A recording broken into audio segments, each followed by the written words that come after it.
Il était une fois, dans un petit village perdu au cœur des montagnes, un homme nommé Daniel.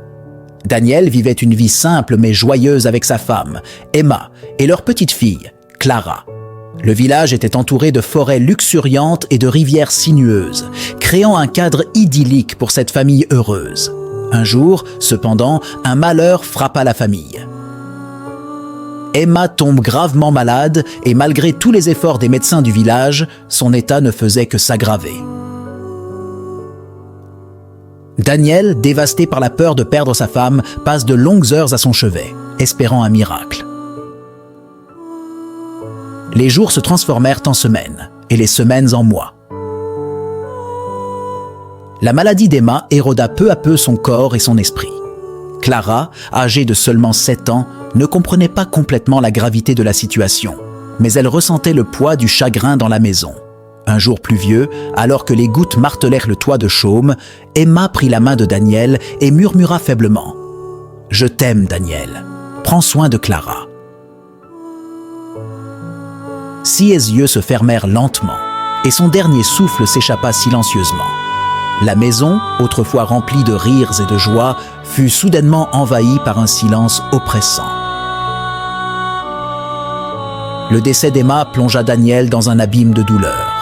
Les jours qui suivirent furent un tourbillon de préparatifs funéraires, de condoléances et de larmes silencieuses.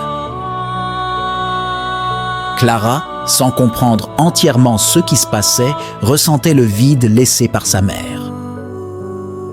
Les saisons changèrent, mais le deuil de Daniel était immuable. Il se perdit dans ses souvenirs, écoutant les échos de la voix d'Emma dans les recoins silencieux de la maison. Clara grandissait, mais son innocence enfantine se ternissait devant le spectre de la tristesse qui enveloppait son père.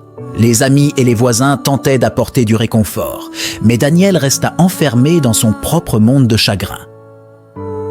Le village, autrefois vibrant de vie, semblait maintenant étouffé par une atmosphère sombre. Alors que les années passaient, Daniel réalisa que sa tristesse avait créé une barrière entre lui et sa fille. Clara, cherchant désespérément l'amour et l'attention de son père, fut repoussée par la douleur persistante qui l'habitait.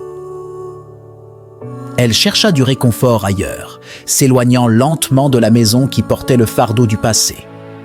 Un jour, alors que Daniel errait seul dans la forêt qui avait autrefois été le refuge de sa famille, il se retrouva face à un vieil arbre tordu et solitaire. C'était là que lui et Emma avaient partagé leurs rêves, espérant un avenir radieux pour Clara.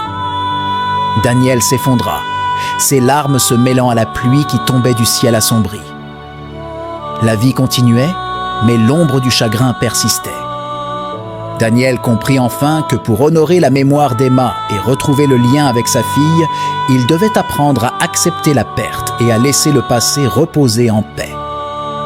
Cependant, cette réalisation ne pouvait effacer les années de douleur qui avaient transformé le village autrefois joyeux en un lieu hanté par la tristesse.